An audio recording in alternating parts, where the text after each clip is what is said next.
সিনেমায় কি item song কিছু রয়েছে? এই তুমি পলিটিক্যাল রিপোর্টার না? জেগে উঠেছে, ভুল জায়গায় জেগে উঠেছো। তোমার তো আজকে অন্য কোথাও যাওয়ার কথা ছিল, অন্য অ্যাসাইনমেন্ট থাকার কথা ছিল আজকে তোমার। চলো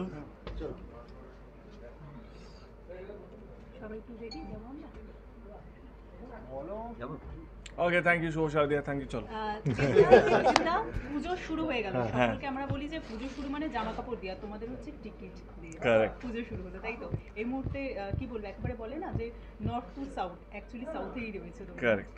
শুধু কলকাতা নয়, কলকাতা বাইরে গিয়েও টেক্কা যেন দর্শক দেখে, মানুষ দেখে, টেক্কা যেন আমরা দর্শকের কাছে পৌঁছতে পারি, তার জন্য আজকে এই উদ্যোগটা। ইনফ্যাক্ট আমার প্রথম হল ভিজিটের মধ্যে আমার শুরুতে 2007-এ আমার এই বারুইপুর শো হাউসে আসা, মানে এসেছিলাম এখানে, একবার নয় অনেকবারই এসেছিলাম। তখন এটা সিঙ্গেল স্ক্রিন ছিল এবং অনেকগুলো স্মৃতি। এখানকার যিনি ওনার, একজন আমার পার্টনার হয়ে গেছে অতনু রায় চৌধুরী, একজন শান্তনুদা, এই তো 100 বছর বাঁচবে লোকটা।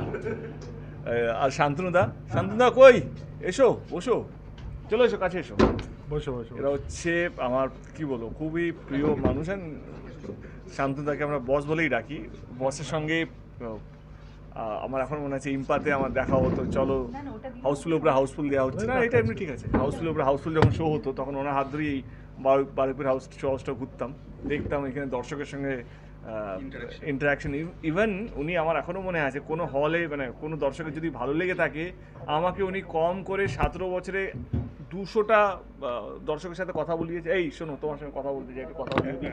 আর সঙ্গে ফোন লাগিয়ে আমাকে ফোনে ধরিয়ে দিত, 9টা, 9:30, 10টা, 11টা। হ্যাঁ, তো আমাকে ফোনে ধরিয়ে দিত দর্শকদের সাথে, দর্শকের কেমন রিয়াকশন। তুমি লাইভ রিয়াকশন শুনতে চাই না, শোনো। এবারে আমার এখনও মনে আছে যখন গান চলতো, তখন তো ভিডিও কল ছিল না, তখন শুধু আওয়াজ শোনা তো এখানে দর্শক চিৎকার করে গাইছে, হ্যাঁ, ওরে বাপরে। তো ওইসব দিনগুলো এখন মনে পড়ে গেল। তো লাইক আমার এই বারুইপুর শহরের সঙ্গে আমার অনেক অনেক পুরনো, আমার শুরু থেকেই আমার সম্পর্ক এই হল, এই জায়গাটার সাথে। রবি কিনাগি স্যার, উনি আর আসতেন, মানে 17 সপ্তাহ চলেছিল আই লাভ ইউ। আমার মনে হয় এই 5 বা ছাপ পড়লো, আবার চলবে একটা। কেন, ও খুব লাকি আমার কাছে, খুব লাকি।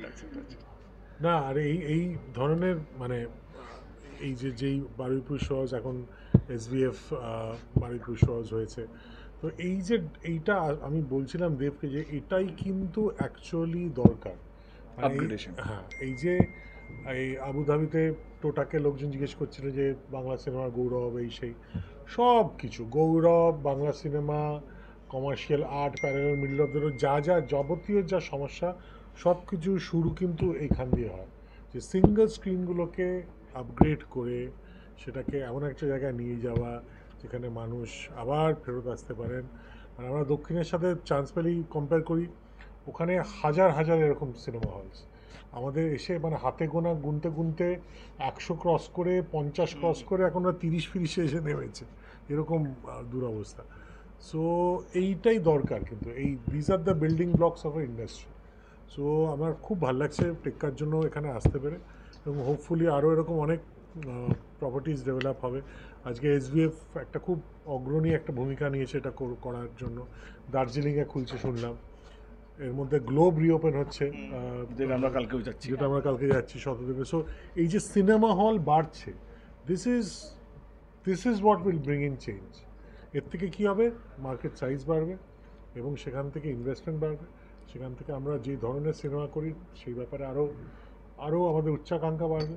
উই ক্যান অ্যাটেম্প্ট মানে তুঙ্গভদ্রার তীরে ধরো, হ্যাঁ, চাঁদের পাহাড় করে আমরা এখন থিতিয়ে গেছি, কিন্তু আমাদের পরবর্তীকালের যে অ্যাডভেঞ্চারগুলো, সেই বড় স্কেলের বড় ক্যানভাসের কাজ আমরা করতে পারবো। তো সব কিছু শুরু কিন্তু এখানে।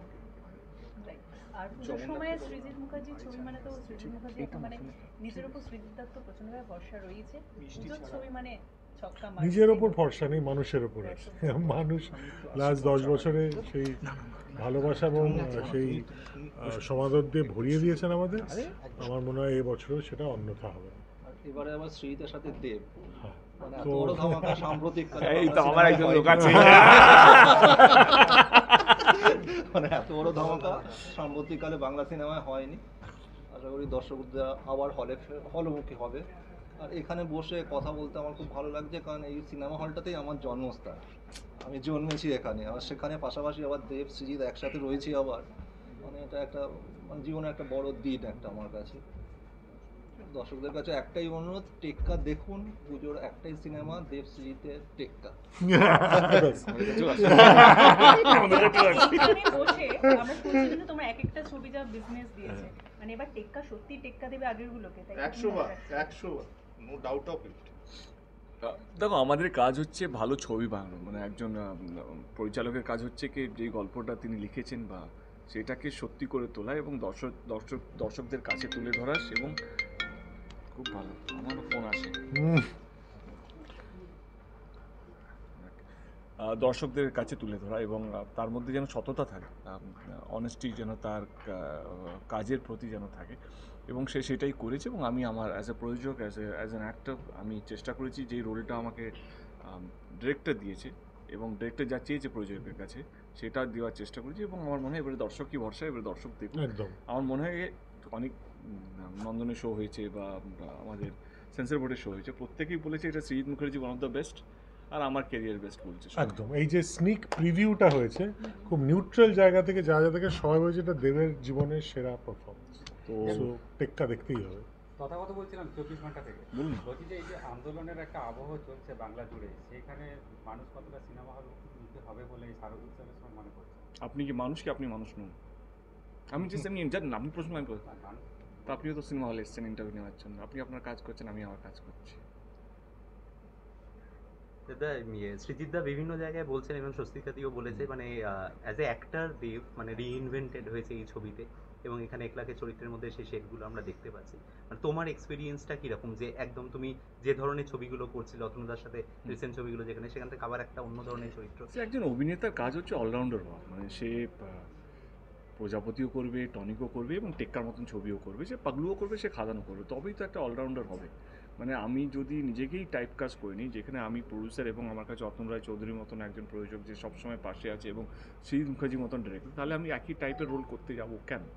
সেখানে আমার মনে হয় কি আমি চাই আজ থেকে 10 বা 20 বছর পর যখন বডি অফ ওয়ার্ক নিয়ে কথা হবে, আলোচনা হবে না কে কে কে কে হিরো, কোন কোন হিরো কী রকমের ছবি করেছে, সেখানে দেব ডেফিনেটলি নিজের একটা মার্ক ছেড়ে যেতে চায় যে যেখানে আমি আমার সময় যা করেছি সেইটা ওয়ে আহেড অফ টাইম। মানে আমি যদি আজকে এইসব কথা বলছি, আমি ককপিট করেছি বা ইন্ডিয়া আমার মনে হয় ফার্স্ট অ্যাভিয়েশন ওরিয়েন্টেড ফিল্ম, আমি চ্যাম্পের মতন ছবি করেছি, কবির করেছি, একটা ট্রেনের মধ্যে পুরো ছবিটা করেছি, এবং সাঁঝবাতির মতন ছবি, প্রজাপতি আমরা সবাই জানি, পাসওয়ার্ড আছে। কিন্তু কি না, আমরা মনে রাখি শুধু সাকসেসগুলো, বক্স অফিস সাকসেসটাকেই আমরা মনে রাখি, আমরা হয়তো পদাতিককে মনে রাখবো না, কারণ কম্প্যারিজনে Padatik is not better than box office than Dawshom Awbotaar বা কিছু, কিন্তু আমার মনে হয় পরিশ্রম সব ছবিতেই থাকে। বুনোহাস সিনেমাটা, বুনোহাস কারেক্ট। তো সেই জায়গা থেকে আমার চেষ্টাকে দেবকে শুধু একটা সিনেমা বা একটা ধাঁচার মধ্যে না বেঁধে রাখবো। মানে দেব যখন আসবে শুধু চ্যালেঞ্জ বা পাগলু নয়, বা শুধু চাঁদের পাহাড়ও নয়, বা শুধু প্রজাপতিও নয়, বা শুধু টেক্কাও নয়, দেব যখন আসবে তাকে নিয়ে অলরাউন্ডার শব্দটা যেন ব্যবহার হয় বা ভার্সেটিলিটির যদি শব্দগুলো ব্যবহার হয়, তবেই কি আমার জুলফিকারে আপনার যে বোবা রোলটা অসাধারণ লেগেছে, পরিশ্রমটা সার্থক হবে।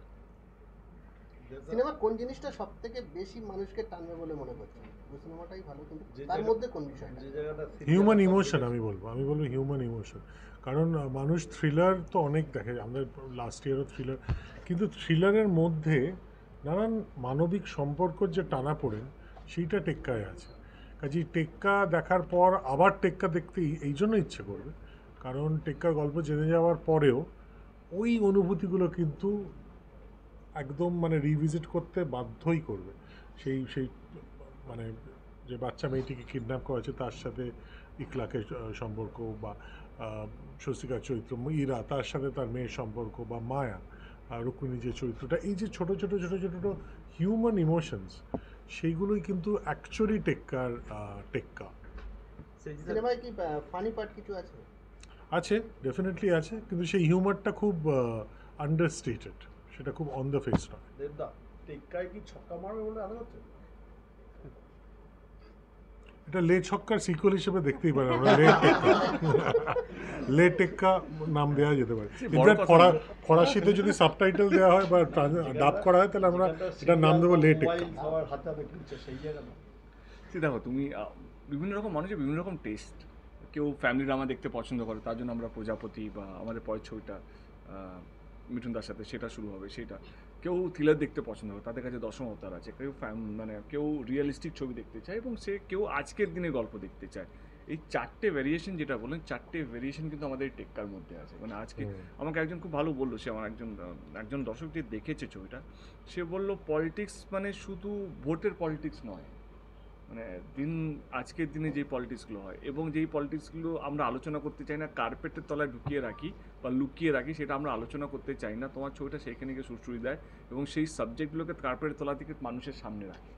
তো আমার এই ইস্যু নিয়ে বা এই এরকম ধরনের ইস্যুকে নিয়ে যে একটা ভালো গল্প হতে পারে, সেইটার জন্য তোমাকে সাধুবাদ। আমার ছবিটা দুরন্ত লেগেছে। এবার তার ভার্জনটা এটা ছিল। এবার আরেকজন দেখেছে, সে বলছে আর আমি ভাবিনি তুই এরকম করতে পারবি, বা তার এই কারণে ভালো লেগেছে। এবার কার লেগেছে কি, এই যে স্বস্তিকা তার মেয়ের প্রতি যে ভালোবাসা, বা আমার একটা ছেলে, আমাদের যে হিউম্যান ইমোশন, যেটা এটা ফ্যামিলি ড্রামা নয় কিন্তু ফ্যামিলি ড্রামার চেয়েও কম নয়, তার কাছে ওই ইকুয়েশনটা খুব ভালো লেগেছে। এবারে কার কীভাবে ভালো লাগবে, কী ভালো লাগবে এটা বোঝা যাচ্ছে না, কিন্তু এটুকু আমরা গ্যারান্টি দিতে পারি, যেহেতু আমরা দুজনই আছি এবং আমাদের এক্সটেন্ডেড ফ্যামিলির মধ্যে অতনুদা বা শান্তনুদাও আছে, আমরা এটুকু বলতে পারছি যে কার কী ভালো লাগবে, কতটা ভালো লাগবে জানি না, কিন্তু ভালো লাগবে এটা কিন্তু শিওর। সিনেমায় কি আইটেম সং কিছু রয়েছে? এই তুমি পলিটিক্যাল রিপোর্টার না? পলিটিক্যাল রিপোর্টার না? তুমি ফুল ওই সঙ্গে ঘন্টাখানেক সঙ্গে সুমন টিম না? ওই তো জাগো, বুঝতে পেরেছি, জেগে উঠেছে, ফুল জায়গা জেগে উঠেছো। তোমার তো আজকে অন্য কোথাও যাওয়ার কথা ছিল, অন্য অ্যাসাইনমেন্ট থাকার কথা ছিল আজকে।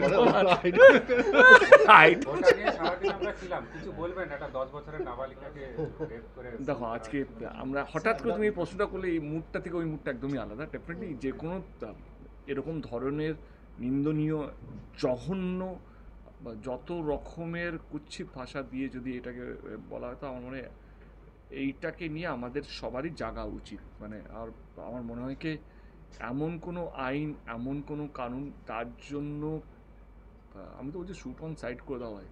মানে এই ধরনের লোক যদি চিহ্নিত হয়, এই লোকগুলোকে যদি সত্যি ধরা পড়ে এবং তারা যদি করে থাকে কুকর্ম থাকে, তাদেরকে বাঁচিয়ে রেখে তাদের পিছনে সরকারি টাকা, তোমার আমার ট্যাক্সের টাকা নষ্ট করে লাভ নেই। কিন্তু যেহেতু আমি পাবলিক রিপ্রেজেন্টেটিভ, আমি এই শব্দগুলো ব্যবহার করতে পারি না, বিকজ আমাকে একটা কনস্টিটিউশন ল, আমাদের ডেমোক্রেসি অনেক বেশি স্ট্রং, কিন্তু স্ট্রং হলেও আমরা আমাদের মা বোনদের বাঁচাতে পারছি না। এটা সত্যি আমাদের ভাবার বিষয়। এবং আমি যেহেতু একটা পাবলিক রিপ্রেজেন্টেটিভ, আমারও অতটাই দায়িত্ব, আমাদের সবার ভাবার বিষয়, সমস্ত দলের ভাবা বিষয়, কে মানুষের মধ্যে ভয় না থাকলে এই ধরনের ঘটনাকে আটকানো যাবে না। এমন কিছু নিয়ে আসতে হবে, এমন কিছু করতে হবে যেখানে এই মানুষগুলো, এই যে মানসিকতা নিয়ে ঘোরে, তাদের মনে ভয় ঢোকাতে হবে। তার জন্য সরকার বলো, প্রশাসন বলো, কনস্টিটিউশন বলো বা আমাদের কোর্ট বলো, সবাইকে একসাথে এসে এমন কিছু করতে হবে, এই মানুষগুলোকে চিহ্নিত করে তাদের পিছনে সরকারি টাকা মানে না খরচা করে এমন কিছু শাস্তি দিতে হবে, যাতে অন্য মানুষ মানে করা তো দূরে, ভাবতেও যেন তাদের মধ্যে যেন ভয়টা থাকে। সৃজিতদা, গত বছর দুর্গাপূজায় প্রায় 15 কোটি টাকার একটা বক্স অফিস ছিল, তার মধ্যে আপনার সিনেমাই একটা সিংহভাগ কালেকশন করেছিল। এবছর সিমিলারলি 3টে ছবি রয়েছে, গত বছর থেকে কম।